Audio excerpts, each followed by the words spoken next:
আসসালামু আলাইকুম, সবাই কেমন আছেন? Learning bee rainbow house play school এবং ডে কেয়ার থেকে আমি নাদিয়া ছোট্ট একটি ভিডিও নিয়ে চলে আসলাম। আমাদের অভিভাবকরা যখন তাদের ছোট্ট সোনামণিকে আমাদের একাডেমিতে ভর্তি করাতে আসে, মানে কর্মজীবী অভিভাবকরা যখন তাদের বাচ্চাদেরকে আমাদের ডে কেয়ারে ভর্তি করাতে আসে, স্বাভাবিকভাবে তাদের কিছু প্রশ্ন থাকে যে দুপুরে খাবার, সকালের খাবার, রাতের খাবারের কি ব্যবস্থা রয়েছে। আচ্ছা, তারা আমাদেরকে যে খাবারগুলো দিয়ে যায় আমরা সেগুলি বাচ্চাদেরকে খাওয়ানোর চেষ্টা করি। এখন অনেক সময় অভিভাবকদের বাচ্চারা কিন্তু খেতে চায় না। তো সেই ব্যাপারে আমি একটু অভিভাবকদের বলি যে বাচ্চাদের খাবারের মধ্যে কিছুটা ভিন্নতা আনতে হবে।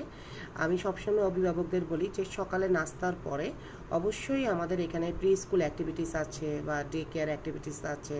আমরা 11:30 অথবা 11:15 থেকে আমরা শুরু করি বাচ্চাদের আরেকটা ব্রেকফাস্ট দেওয়ার জন্য। সেই সময় যদি আপনারা ফল ফ্রুটটা দেন তাহলে বাচ্চাদের জন্য খুবই উপকারী। তো অনেক চেষ্টা করবেন যে কিছু টিফিন বক্স পাওয়া যায় যেখানে ভাগ ভাগ করা থাকে, 4টা ভাগ থাকে। অল্প একটু কলা দিলেন, অল্প একটু আনার দিলেন, অল্প একটু অ্যাপেল দিলেন, অল্প একটু মালটা দিলেন। হ্যাঁ, তো ওরা দেখা যাবে কি, যেটা অনেক সময় দেখা যায় খেতে চায় না, আরেকটা খাওয়ার চেষ্টা করবে, মুখে নেওয়ার চেষ্টা করবে, একটু একটু মুখে নেবে। আস্তে আস্তে কিন্তু ফল ফ্রুট খাওয়ার অভ্যাসটা এইভাবেই গড়ে উঠবে। তো চেষ্টা করবেন ভিন্ন ভিন্ন ফল দেওয়ার জন্য, তাহলে আস্তে আস্তে বাচ্চাদের মধ্যে সে অভ্যাসটা গড়ে উঠবে। আরেকটা জিনিস কি, বাচ্চারা যখন আরেকটা বাচ্চার জিনিস শেয়ার করে তখনও কিন্তু তারা খাওয়া দাওয়া করতে শিখে।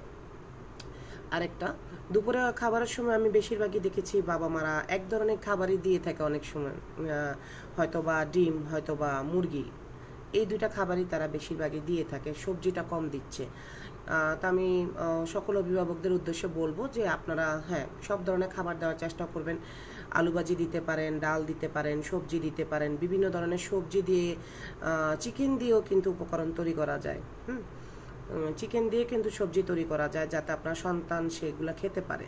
তো চেষ্টা করবেন, এখন কিন্তু ইউটিউবে বিভিন্ন ধরনের বাচ্চাদের রেসিপি আছে, সেই ধরনের রেসিপিগুলো করার জন্য, তাহলে আস্তে আস্তে আপনার বাচ্চারা খাবে। তবে অনেক সময় যদি সেটা না খায় তখন সে যেটা পছন্দ করে সেটাও দিবেন। এটা খেতে চাচ্ছে না, তাহলে সে যেটা পছন্দ করে সেটা দিবেন, তাহলে সেটা খাবে, তাহলে সে মানে ক্ষুধার্ত থাকবে না বা না খেয়ে থাকবে না। আর আমরা এখন তো গরমের সিজন, খুবই গরম।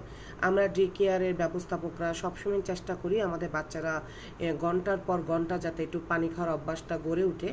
আমরা সবসময় পানি দেওয়ার চেষ্টা করি আমাদের বাচ্চাদেরকে, এবং এখন কিন্তু অনেক গরম, আপনারাও একটু চেষ্টা করবেন বাচ্চাদেরকে বেশি বেশি পানি খাওয়ানো, ডাবের পানি খাওয়ানো, তাহলে বাচ্চারা সুস্থ থাকবে, সবল থাকবে। সবাই অনেক ভালো থাকবেন, সবার প্রতি অনেক দোয়া ও শুভকামনা রইল।